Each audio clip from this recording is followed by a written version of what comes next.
Durante las últimas 4 décadas, el mundo ha presenciado uno de los procesos industriales más grandes de la historia moderna. Un país logró transformar su economía rural en la mayor plataforma manufacturera del planeta. Ese país es China. Su crecimiento no solo modificó su propio desarrollo económico, redefinió el comercio global, las cadenas de suministro y el equilibrio industrial entre continentes. Pero ese modelo, basado en producir más barato, más rápido y a mayor escala, plantea hoy una pregunta estructural. ¿Puede un sistema económico ser demasiado eficiente para ser sostenible? En este vídeo analizamos lo que algunos economistas denominan la trampa del precio chino. Un fenómeno donde la hipercompetencia industrial genera ventajas globales, pero también riesgos sistémicos. Para entender cómo China logró dominar la producción manufacturera global, es necesario retroceder varias décadas y analizar el momento en que el país decidió cambiar radicalmente su modelo económico. Durante gran parte del siglo XX, China operó bajo un sistema económico centralizado, con escasa participación en el comercio internacional y una estructura productiva predominantemente agrícola. Ese modelo comenzó a transformarse a finales de la década de 1970, cuando el liderazgo chino impulsó un proceso gradual de reformas económicas orientadas a abrir el país al comercio global. El cambio no fue una liberalización total ni inmediata. China adoptó una estrategia particular: abrirse al mercado internacional, pero manteniendo un fuerte control estatal sobre los sectores estratégicos. Este enfoque permitió combinar planificación económica centralizada, incentivos al capital extranjero, desarrollo industrial dirigido por el Estado. Uno de los mecanismos más importantes fue la creación de zonas económicas especiales, diseñadas para atraer inversión extranjera, tecnología y producción exportadora. Estas zonas funcionaron como laboratorios industriales donde empresas internacionales podían producir a costos mucho más bajos que en sus países de origen. Otro elemento clave fue la disponibilidad de mano de obra. China contaba con una población enorme y una transición masiva desde áreas rurales hacia centros urbanos industriales. Esto permitió crear una base laboral amplia, flexible y con costos relativamente bajos en comparación con economías desarrolladas. La combinación de salarios competitivos, migración interna masiva, disciplina industrial, generó un entorno ideal para la producción manufacturera a gran escala. El crecimiento industrial chino no se limitó a fábricas. El país invirtió enormes recursos en puertos, carreteras, ferrocarriles, parques industriales, redes logísticas integradas. Esta infraestructura permitió reducir costos de transporte, acelerar exportaciones y conectar regiones productivas con mercados internacionales. La logística se convirtió en una ventaja estructural del modelo chino. La entrada de China a la Organización Mundial del Comercio marcó un punto de inflexión. A partir de ese momento, el país consolidó su rol dentro del sistema comercial global y multiplicó sus exportaciones. Empresas multinacionales comenzaron a trasladar procesos productivos hacia territorio chino, generando un efecto acumulativo. Cuanto más producción llegaba, más eficiente se volvía el sistema y más atractivo resultaba para nuevas inversiones. El modelo industrial chino no surgió únicamente de bajos costos laborales. Fue el resultado de una combinación estratégica entre planificación estatal, apertura controlada, infraestructura masiva, integración global. Esa combinación permitió construir la mayor plataforma manufacturera del mundo, pero también sentó las bases del fenómeno que hoy analizamos, un sistema tan eficiente y competitivo que comienza a generar tensiones dentro del comercio global. Una vez consolidada su base industrial, China comenzó a desarrollar la que sería su mayor ventaja competitiva dentro del sistema económico global: la capacidad de producir a costos extremadamente bajos y a una escala difícil de igualar. Este fenómeno no respondió únicamente a salarios más bajos, fue el resultado de una estructura productiva diseñada para maximizar eficiencia en cada etapa del proceso industrial. China logró concentrar cadenas completas de producción dentro de su propio territorio. Esto permitió reducir costos de transporte intermedio, acelerar tiempos de fabricación, aumentar la coordinación entre proveedores, generar economías de escala masivas. Cuando múltiples empresas operan dentro de un mismo ecosistema industrial, la eficiencia se multiplica.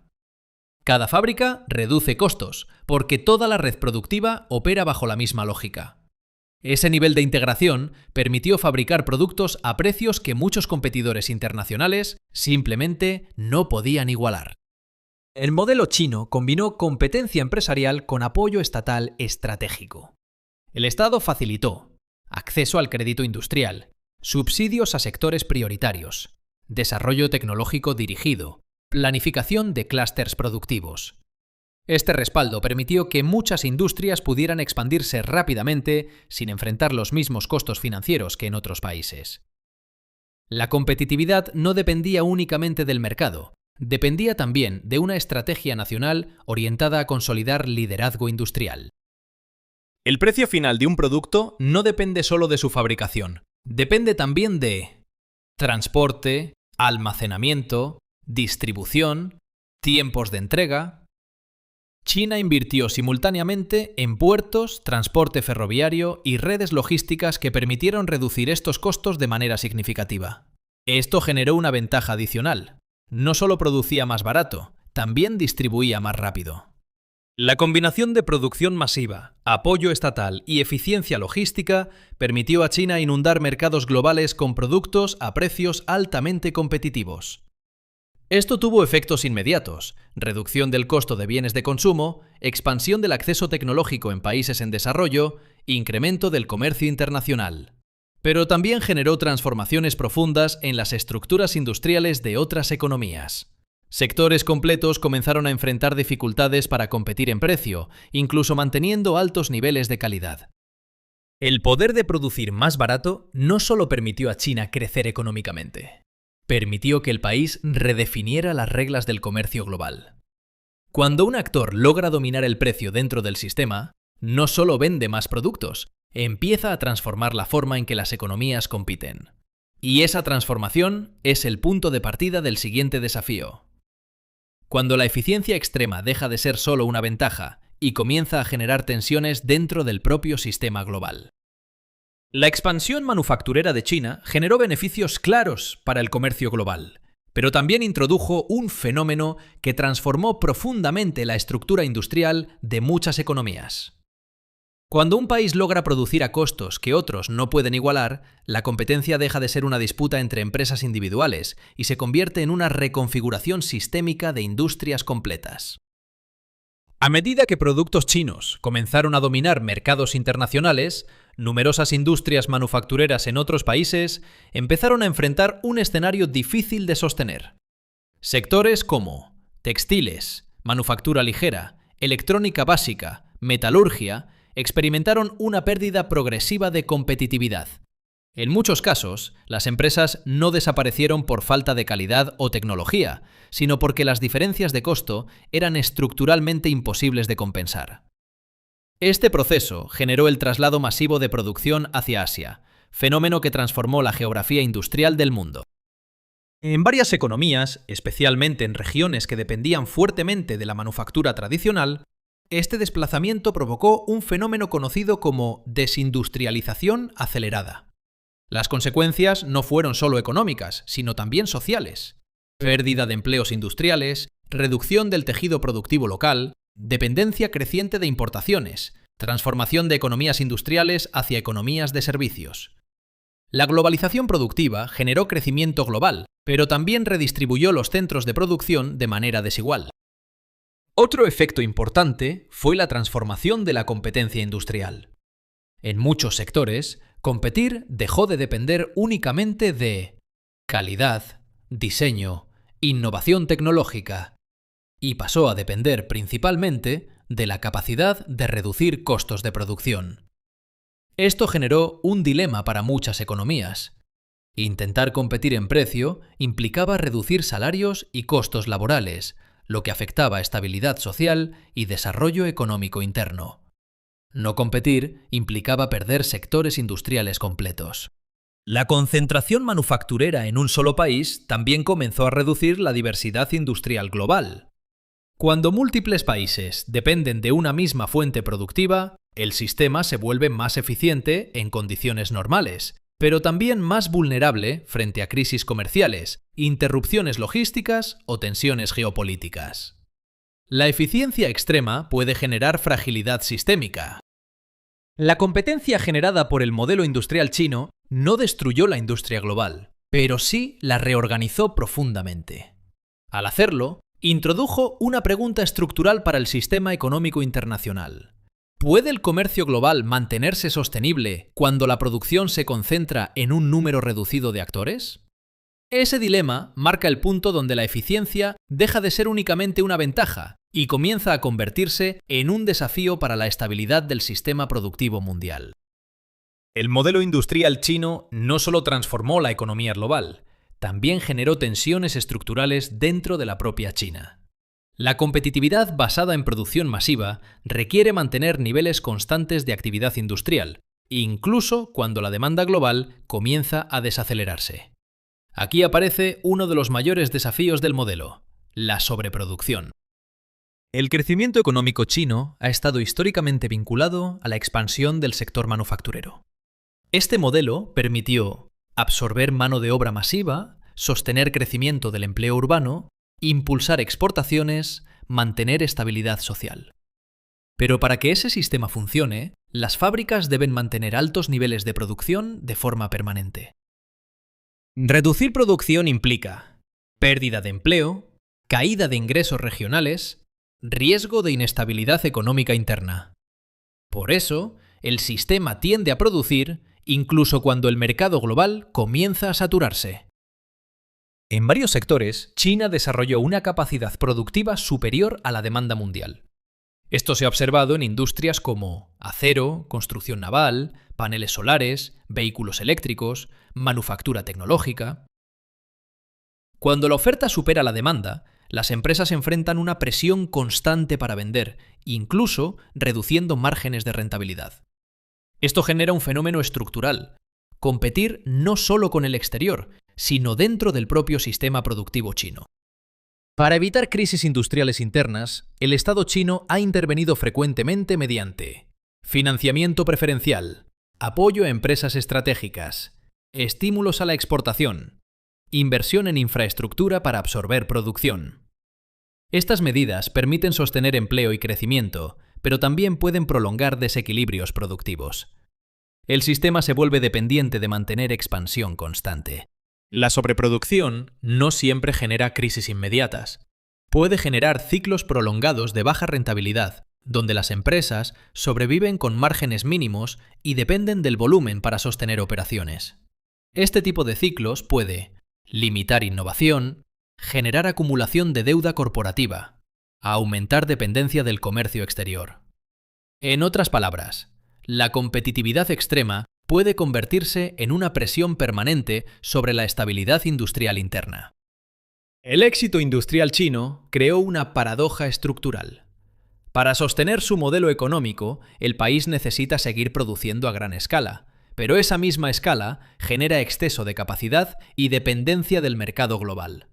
Este equilibrio entre expansión y saturación es uno de los factores que explica por qué el modelo chino, además de transformar el comercio mundial, también enfrenta desafíos internos cada vez más complejos. El ascenso industrial de China no solo transformó su economía interna ni modificó la competencia global. También produjo un fenómeno menos visible, pero profundamente determinante: la dependencia industrial internacional. Durante décadas, la eficiencia productiva china permitió reducir costos, acelerar cadenas de suministro y facilitar el acceso global a bienes manufacturados. Sin embargo, esa misma eficiencia generó una concentración productiva sin precedentes. A medida que empresas internacionales trasladaron producción hacia China, se produjo un fenómeno acumulativo. No solo se trasladaron fábricas finales, se trasladaron también proveedores de componentes, fabricantes de insumos intermedios, redes logísticas completas, centros tecnológicos industriales. Esto permitió crear cadenas de suministro altamente integradas dentro del territorio chino. Con el tiempo, muchas industrias globales comenzaron a depender de este ecosistema productivo para funcionar con normalidad. La dependencia no se limita a bienes de consumo. Muchos países dependen de China para componentes esenciales utilizados en sectores estratégicos como electrónica, telecomunicaciones, energías renovables, maquinaria industrial, tecnología médica. Estos componentes suelen ser invisibles para el consumidor final, pero son fundamentales para el funcionamiento de economías completas. Cuando un solo país domina la producción de insumos críticos, el sistema global gana eficiencia, pero pierde redundancia. La concentración manufacturera reduce costos en condiciones normales, pero aumenta riesgos cuando aparecen disrupciones. Eventos como crisis sanitarias, tensiones comerciales, conflictos geopolíticos, restricciones logísticas, pueden generar interrupciones simultáneas en múltiples sectores industriales globales. La pandemia demostró cómo la interrupción de producción en un solo país podía paralizar cadenas industriales completas en distintos continentes. El modelo global de producción durante décadas priorizó eficiencia y reducción de costos. Hoy comienza a surgir una nueva variable: resiliencia industrial. Muchos gobiernos y empresas están replanteando su dependencia de un único centro productivo, intentando diversificar cadenas de suministro hacia múltiples regiones. Esto no implica abandonar la manufactura china, sino reducir vulnerabilidades estratégicas. El mundo está transitando desde un sistema basado en eficiencia máxima hacia un sistema que intenta equilibrar eficiencia con seguridad económica. La dependencia global de la manufactura china es uno de los mayores logros del proceso de globalización industrial, pero también representa uno de sus mayores desafíos. Un sistema extremadamente eficiente puede funcionar perfectamente en tiempos de estabilidad, pero se vuelve frágil cuando enfrenta disrupciones inesperadas. Ese equilibrio entre eficiencia y vulnerabilidad define hoy el nuevo debate sobre el futuro del comercio global. La transformación manufacturera impulsada por China no solo modificó la geografía de la producción mundial, también alteró profundamente la estructura de los mercados laborales en múltiples economías. El desplazamiento industrial no ocurre en abstracto, se traduce en empleo, salarios y tejido productivo. A medida que sectores industriales comenzaron a trasladarse hacia Asia, muchas economías desarrolladas experimentaron una reducción sostenida del empleo manufacturero. Este fenómeno no fue inmediato ni uniforme, pero sí persistente. Regiones históricamente industriales enfrentaron cierre de fábricas, reducción de puestos de trabajo, caída de salarios en sectores tradicionales, transición forzada hacia economías de servicios. El empleo industrial, que durante décadas representó estabilidad y movilidad social, comenzó a disminuir en importancia relativa. Cuando un país compite globalmente con costos significativamente más bajos, se genera una presión indirecta sobre los salarios en otras economías. Las empresas enfrentan una disyuntiva: trasladar producción, automatizar procesos o reducir costos internos. En algunos casos, esto generó estancamiento salarial en sectores manufactureros y una mayor competencia por empleos industriales disponibles. El resultado fue una percepción creciente de inseguridad económica en regiones dependientes de la industria tradicional. El impacto no fue solo sectorial, sino geográfico. Mientras algunos sectores de alta tecnología y servicios crecían en grandes centros urbanos, regiones industriales tradicionales enfrentaban estancamiento o declive. Esto produjo brechas regionales más profundas, transformación demográfica, aumento de tensiones políticas. La globalización productiva benefició al consumidor global, pero distribuyó de manera desigual sus efectos laborales. Sin embargo, el desplazamiento no implicó una desaparición total del empleo manufacturero. En muchos países, la industria evolucionó hacia mayor automatización, especialización tecnológica, manufactura avanzada, producción de alto valor agregado.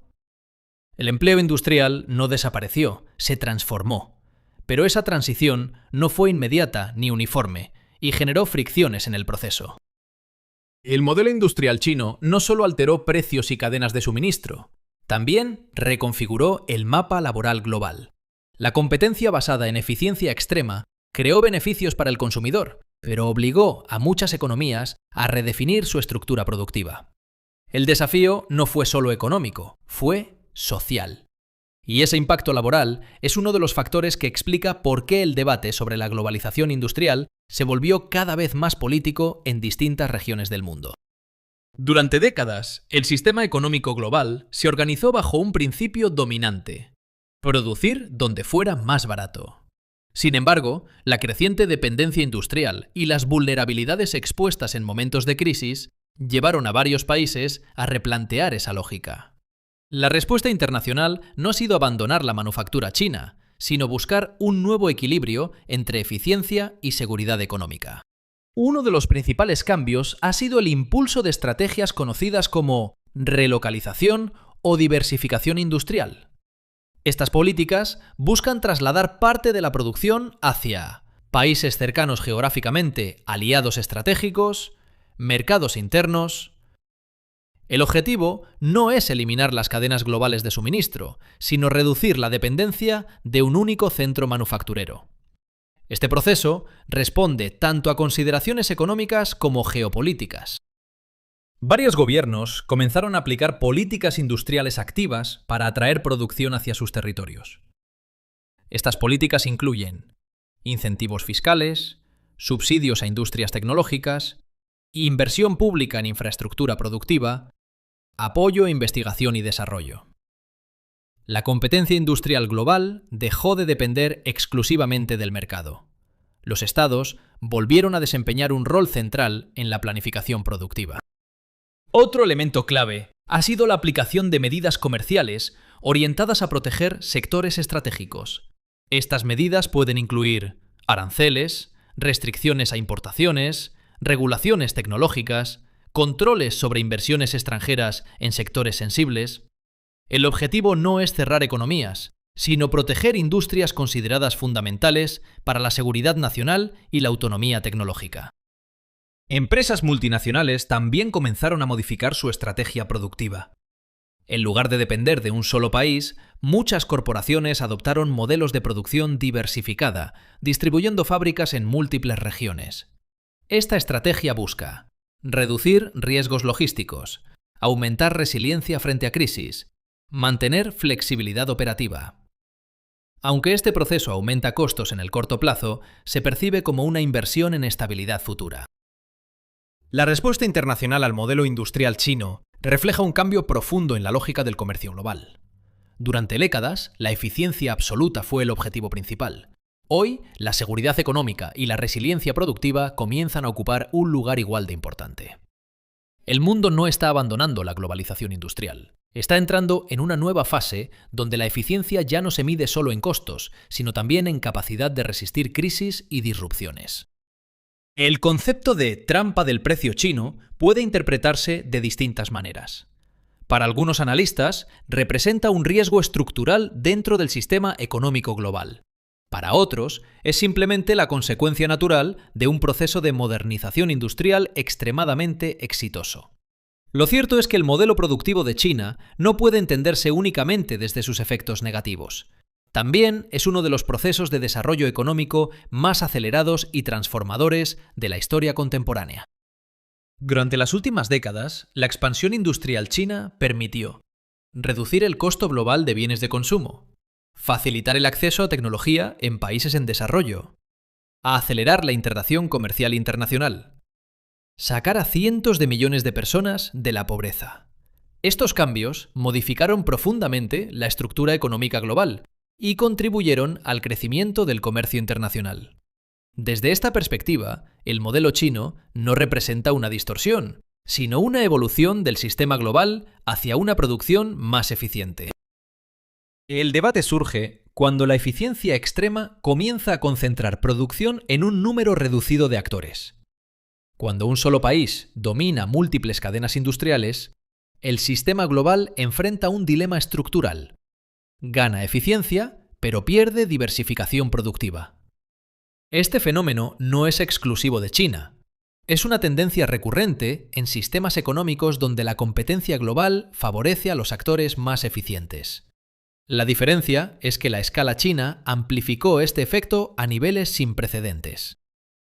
El comercio global contemporáneo funciona cada vez más como una red interdependiente. China depende de los mercados internacionales para sostener su producción industrial. Al mismo tiempo, muchos países dependen de China para mantener sus cadenas de suministro. Esta interdependencia genera estabilidad en condiciones normales, pero también crea vulnerabilidades compartidas cuando aparecen disrupciones económicas o geopolíticas. Desde una perspectiva estructural, el modelo chino puede interpretarse no como una trampa, sino como una fase de transición dentro del comercio internacional. Un sistema que priorizó eficiencia absoluta ahora enfrenta la necesidad de equilibrar competitividad, resiliencia, seguridad económica, estabilidad social. El desafío no es eliminar el modelo chino, sino adaptarlo a un sistema global más diversificado y equilibrado. El verdadero debate no gira en torno a si China representa un problema o un éxito. El debate gira en torno a cómo el sistema económico global gestiona las consecuencias de su propia eficiencia. Cuando un modelo industrial alcanza niveles extremos de competitividad, obliga a todo el sistema a replantear sus reglas de funcionamiento. Y ese replanteamiento es lo que define el futuro del comercio internacional en las próximas décadas. El modelo industrial chino representa uno de los mayores experimentos económicos de la historia contemporánea. Durante décadas, la expansión manufacturera de China permitió transformar el comercio global, reducir costos de producción y acelerar el acceso mundial a bienes tecnológicos y de consumo. Sin embargo, ese mismo proceso dejó al descubierto una realidad estructural del sistema económico internacional. La eficiencia extrema puede generar vulnerabilidades sistémicas. China no creó por sí sola las condiciones de la globalización industrial. Fue el resultado de un sistema que buscaba producir cada vez más barato y a mayor escala. Cuando ese objetivo se alcanzó, el sistema comenzó a enfrentar nuevos desafíos: concentración productiva, dependencia industrial, tensiones laborales globales, riesgos logísticos y geopolíticos. Estos factores no representan un fracaso del modelo, sino una consecuencia natural de su éxito. El mundo enfrenta ahora una decisión estratégica: mantener un sistema basado exclusivamente en eficiencia productiva o construir un sistema que equilibre eficiencia con resiliencia económica. La relocalización industrial, la diversificación de cadenas de suministro y las nuevas políticas industriales reflejan este intento de adaptación. El comercio global no está retrocediendo, está evolucionando hacia un modelo más complejo. China continuará siendo un actor central dentro de la economía mundial. Su infraestructura, capacidad industrial y escala productiva seguirán influyendo en el comercio internacional durante décadas. Pero el sistema global ya no busca únicamente al productor más eficiente. Busca también estabilidad, redundancia productiva y seguridad estratégica. Esto obliga a todos los actores, incluyendo China, a adaptarse a una nueva fase del comercio internacional. La llamada trampa del precio chino no es una advertencia contra un país específico, es una advertencia sobre cómo funciona la economía global cuando la eficiencia se convierte en el objetivo absoluto. Los sistemas económicos no colapsan cuando fallan, a veces se transforman cuando alcanzan su máximo nivel de optimización. Y entender ese punto de transformación es esencial para anticipar los cambios que definirán el comercio mundial en las próximas décadas. El fenómeno que hemos analizado no trata únicamente sobre competitividad industrial ni sobre el ascenso económico de un país. Refleja algo más profundo: cómo el sistema económico global cambia cuando la eficiencia alcanza niveles extremos. Durante décadas, producir más barato permitió expandir el comercio mundial y elevar el nivel de vida en múltiples regiones. Pero ese mismo proceso obligó al sistema a enfrentar nuevos desafíos relacionados con estabilidad, seguridad económica y equilibrio productivo. La historia demuestra que los grandes cambios económicos no ocurren cuando el sistema falla, ocurren cuando el sistema funciona tan bien que necesita reinventarse. En Punto de Quiebre Global analizamos estos momentos de transformación estructural, porque son los que terminan definiendo el mapa económico del futuro.